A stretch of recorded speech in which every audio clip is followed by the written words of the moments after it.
Hello and welcome back. Today we will be doing a rundown of Dev Diary number 102, which is discussing what's going to be happening now after 1.5. This Dev Diary is relatively short, and so this shouldn't be too long, but also this is going to be mainly me talking, reading through the Dev Diary, kind of giving my thoughts on it, and so if you wanted to maybe boot up the game and play and just listen to this in the background, there's not going to be too much visual other than, this here infographic. And so let's get into it. Okay, hello and welcome back, etc., mostly etc. Before we get started, quick note, we are planning to release a hotfix 1.5.11. This hotfix addresses a few dozen remaining issues in the 1.5 release, including some rare crashes, etc., graphics polished, some military-related modifiers not working as they should. Someone said that troop borrowing wasn't working, or they let me know that this was not working as it should, and if it's not, make sure you have your offensive armies be really, really big if troop borrowing is not working on offense, because they will not be able to borrow troops, and so you just want to max out and have really big armies. And then convoy rating balance. Currently, convoy rating seems quite a bit overtuned. Even if you have like a navy in the same region as the convoy raiders, they can still just completely crush all of your convoys like instantly, and it feels really bad, and I'm not sure, it seems a bit much, and so, okay. Today, we will continue talking about the same four improvement areas in previous dev diaries. These were quite a ways back, namely military, historical immersion, diplomacy, internal politics, and other, for anything else that falls outside those four categories. Just as before, he will be giving us an updated overview, kind of having several different categories. Done, we already did there, been there, done that, Mr. Worldwide. Updated, which means they're kind of made progress, but they haven't fully fleshed it out. Not updated, they haven't gotten to it yet. New, this is planned or changed improvement that was newly added and wasn't present in Dev Diary 89 when they last kind of talked about this and invoked the dark, infographic magic. And finally, reconsidered. This is a plan. This is a previously planned change or improvement that we have reconsidered our approach to how to tackle from previous updates. From these points, we will explain what our new plans are, etc., mostly etc. Okay, so now we're going to get into the infographic. And just like before, I actually love this infographic so much. I think it's gorgeous. I mean, it's basically the same one as before, but let's kind of take a look at it, and we're going to quickly run through it. And then we're going to, we're going to run through it, but then we're going to talk about it a little bit more in terms of what's going. So we're going to run through it a little bit quickly. Military, they have done most of the changes that they want to make. As you can see here from the infographic, complete means complete. And so visualize overview of the military situation and expose more data, increase visibility of navies. Now they're all present on the map. They're not just some abstraction. Find solutions when theaters split into multiple fronts. I don't know if I would consider this complete because there's still some front splitting weirdness, but for the most part, okay, to be fair, 1.5 mostly fixed this problem relative to 1.4. Now you just occasionally get some weird front splits, and when the front splits, it's really frustrating because you can lose a lot of progress in your war and this type of thing, but it doesn't happen anywhere near as much as it used to, anywhere close. Add systems for organizing your generals and admirals into discrete armies and navies. They did that. That was mainly the big thrust of 1.5. Add more options for strategic control over your generals. We have different advancement options, different defending options now, and this sort of thing that adds like some degree of nuance. Add more on-map graphics for armies and navies, including soldiers, which they did. And so that's kind of military what's been done. Here's the new stuff, or the stuff had not yet updated, new. Reduce the number of early game total wars between great powers. I think they did this to some extent. Specifically, if you are going to war with an unrecognized power, great powers very rarely side against you now, and it's only when you go against someone who's recognized that they tend to thumb your pie. And then turning individual ships into proper pieces of military hardware that can be built, sunk, and repaired. This is new, and I love this as an upcoming change. I think that currently the abstraction of just the military goods, I don't think it cuts it. I think the military goods, the ironclads, the ships, the stuff should feed into producing ships, and then the maintenance cost of the ships should go down once they're produced, but still be maintained with like the military goods, something like this. But it as an abstraction, just the constant cost of these ships, like always on, doesn't make too much sense to me. I think that they'll update this when they also add being able to stockpile military goods, which I think is a good idea. But okay. So now we have historical immersion. All of these they list as updated, not complete. They kind of are a little bit generic. Improved and add to the base game journal entries. Add more country, state, and region specific. Tweak AI. Make the AI succeed more often. And stuff like major restoration, Alaska Purchase. Notably in 1.5.10, I think that they made it so that China breaks apart much, much more easily. Having nation unifications happen more according to historic schedule. Perfect. Just kind of... this is... There's anything crazy to read here, and so, but notably, with the second one, add more country, state, and region-specific content to enhance historical flavor of countries. I think they've done that really good job with that with South America, the Colossus of the South content, and also to some extent Persia. Taking a closer look at the Persian resources, and which this was largely a community member who took a look at what resources should be where. They like made this huge post or something like this, and the devs adopted it. But if they rebalance all the resources everywhere and kind of make resources more abundant and this type of thing, this is going to help out a lot with local prices, because currently countries aren't that playable, and not every country should be playable, right? But countries without certain resource considerations really aren't that playable. But just a little bit of, to be fair, as a historical immersion, some countries should be basically unplayable. But, okay. Diplomacy, add foreign investment. This is going to be new, or let's talk about what's complete. They added reverse swaying, they balanced it, I think, pretty well in the current iteration that... you can't sway in the East India Company. Add more things to offer in diplomatic plays. Add the option to trade or at least give away states. Perfect. They added all these. For updated but not complete, improve and expand on interactions with subjects. You can now make them pass laws. It leads to interesting mini games, this type of thing. I'm overall pleased with how they now have different subject chains, and like you protectorate, then you dominion, then you puppet, and you just move them up the chain. And it takes a long time, though, but okay. Let's talk about new, not yet updated in the diplomacy. Add foreign investment, cool. Allow peace deals to be negotiated during the diplomatic play. Really want this. Currently, my biggest complaint with the game is that diplomatic plays as a mechanic are super opaque, and also like have a bunch of things like not being able to negotiate peace before the war starts that just make them feel like, as a mechanic, just obtuse. Also, not being able to join wars after they've started is crazy. Have an interest group weigh in on diplomacy, that's a new one. Sounds interesting. I don't know exactly what all that means. Perhaps we'll get into that a little bit. Make declaring and holding on to diplomatic interests more rewarding. Would love this. Although currently you just like build a navy and then you don't. You get. I think that it should scale up. The cost of having a diplomatic interest should scale up as the game goes on, or scale up based on how much navy other people have, such that when you reach the mid to late game with like kind of any decently sized navy, you don't just have an interest everywhere. But that's just my 2 cents. Okay. Let's talk about internal politics. They have a couple greens here.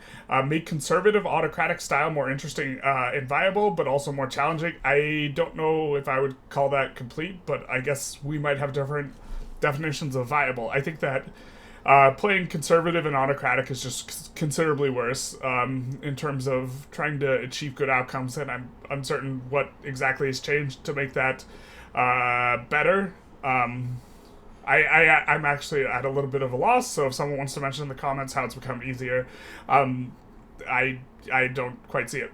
The main thing is that migration is a really important mechanic. Getting more pops is extremely important to do, and if you go conservative, it's just difficult to get migration, because if you're going like state religion or ethno-state or this type of thing, if that's what you mean by conservative, that means you aren't allowing migration. And so, okay. For updated, not complete, for internal politics, add laws that expand on diversity in countries and introduce new ways to play the game. They added a couple, would like to see some more, but of course this is updated, not complete, and so, cool. Here's the biggest one we have in this dev diary, the biggest update, in my opinion, and it closely relates to this bottom thing. Have discrimination not be a purely binary status and reflect forms of discrimination aside from what's written in the law. Hopefully, this is included along allowing certain levels of discrimination to migrate. Currently, the discriminate, like, you just want to go total separation and multiculturalism in every single run, because migration, you cannot get pops to migrate unless you have that, or they have to be. You have to accept them to get them to migrate, and there's only acceptance or non-acceptance. It's completely binary, and this makes it so that this is kind of the only way to play, and in my opinion makes, like, this saying that this is viable. It depends what you mean by viable. Like, I could, intentionally lower my GDP.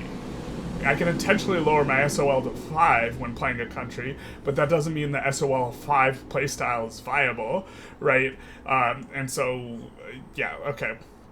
Introduce a concept of national pride, which ties into legitimacy. This sounds dope.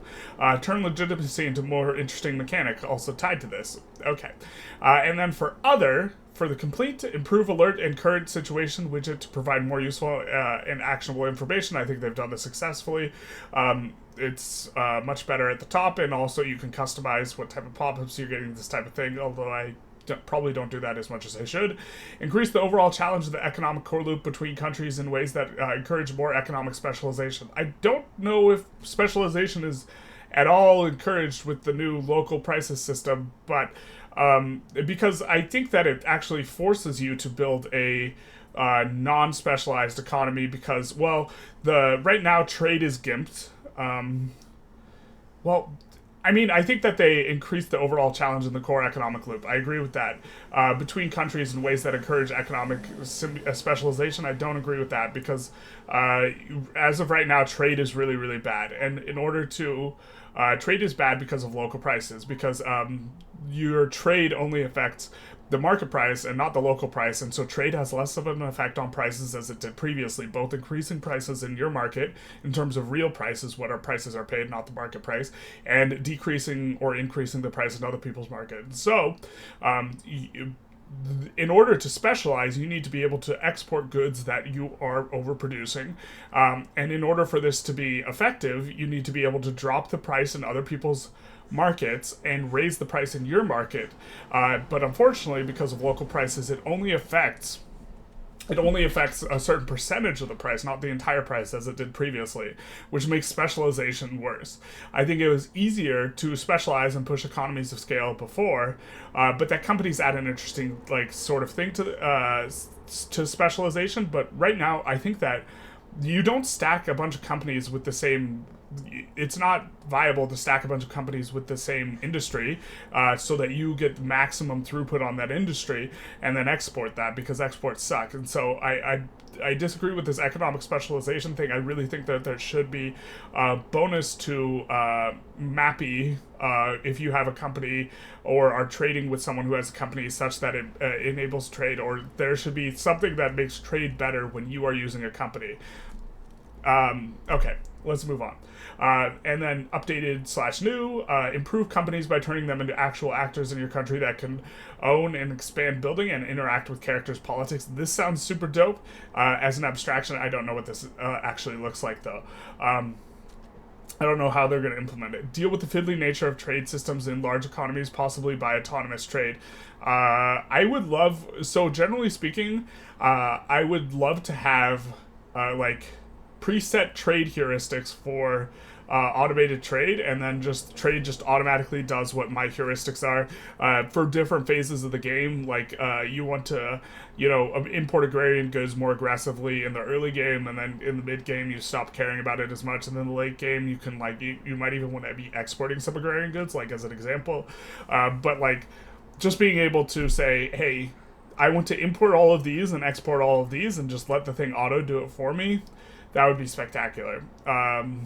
Okay, so that's the infographic, my guys. And here we're going to see, they're just going to kind of run through it, what we've just run through, but it's going to be a little bit short, but we're going to be looking for any sort of thing where they are talking a little bit more. So for the military for done, improving the ability of players to get an overview of their military, there's kind of commentary on this is the military rework completely overhauled the interface. In addition to discrete armies, makes it far easier to see where your soldiers are and what they're doing. We still have UX polish to do, that's true, but otherwise this is done. Increasing visibility of navies. The rework changed navies to work on a fleet basis, to have a visual representation on the map, and to always operate in a specific node, which addresses a vast majority of the issues listed above. And so it's still more UX. Here's the front consolidation thing. With the addition of front consolidation to 1.5 and the ability to split formations to cover more fronts, this should no longer be a major issue. There may still be bugs, yes, that cause unintentional front splitting, and we will of course fix those up as they pop up. It's still like an annoying thing when your front completely disappears. But yeah, and then they just had a bunch of things they said they added in 1.5. New is turning ships into proper pieces of military hardware. I wish they had more commentary on this, because this just seems like they copied and pasted that, and this is what I'm really keen on how this might work. But I would love it to feel like, yeah, I mean, the way that it just always consumes the exact amount of goods, no matter if you are just repairing your current fleet or building up a new fleet, is like a little strange to me. Okay, so adding, I don't know what a system for reducing number of, global wars between great powers looks like, but okay. Historical immersion, they have some content that they're working on. You know what, I'm not sure we need to actually go through all of this, because a lot of this is very much not adding more substance than just... a lot of it's just contained in this infographic, to be honest. If we're scrolling down here, increasing and decreasing autonomy as well as imposing laws on subjects was added in 1.5, but we still want to add more ways. They're not really giving us any teasers on what exactly stuff's going to look like, or giving a kind of a declaration of what it is beyond this description. I did read through this patch before we went through, but I think we're just going to kind of skim and just try and look and see if we have anything going on. Actually, I'm just going to pause the recording and then skim.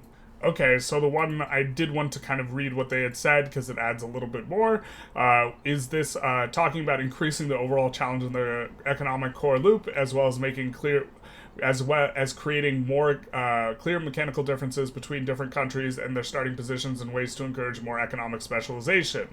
This was done through a combination of local prices and companies in the 1.5 update, so that now it matters a lot more what you build where. In the sense that it does this, I 100% agree. I don't know if this creates more specialization, though.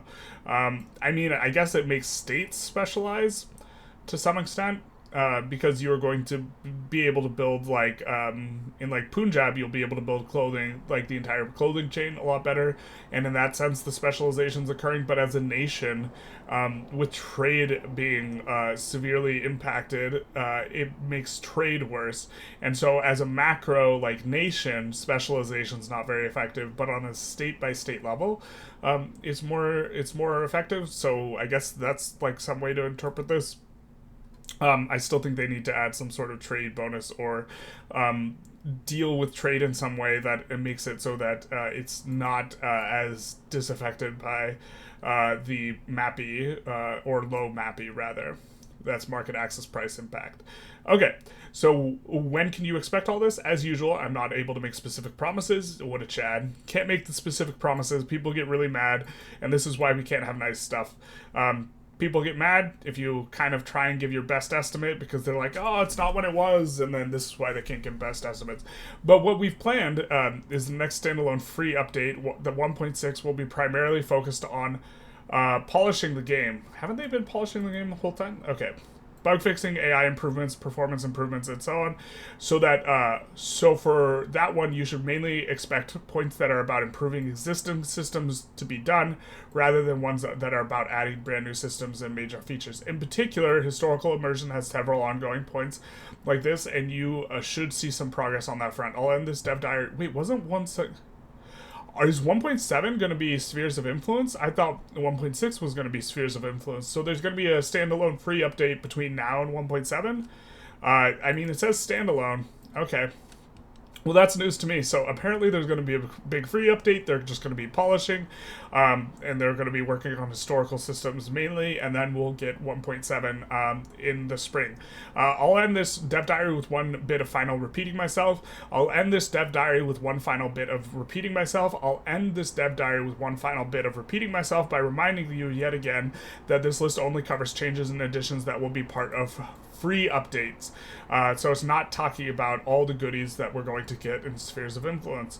That's all for this time. The next dev diary will be after the holidays in January, and then we'll talk in detail about update 1.6. We hope you have a lovely holiday season and a happy new year and a happy Thursday. Damn, I think I forgot to say happy Thursday. Terrible. Okay, I hope you guys enjoyed. If you did, feel free to like, comment, subscribe. If you had, specific commentary regarding my analysis on whether something's complete or not, also feel free to put it in.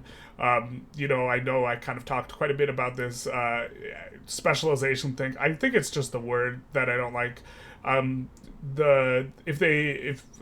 think I just don't like the word specialization rather than like decision making or something like this, or like the less haphazardly placing stuff and more like thoughtful consideration and this type of thing. I would agree with that. Maybe it's just the word that's bothering me. Anyways, YouTube algo stuff, etc. Mostly infographic, and other than that, have a good day.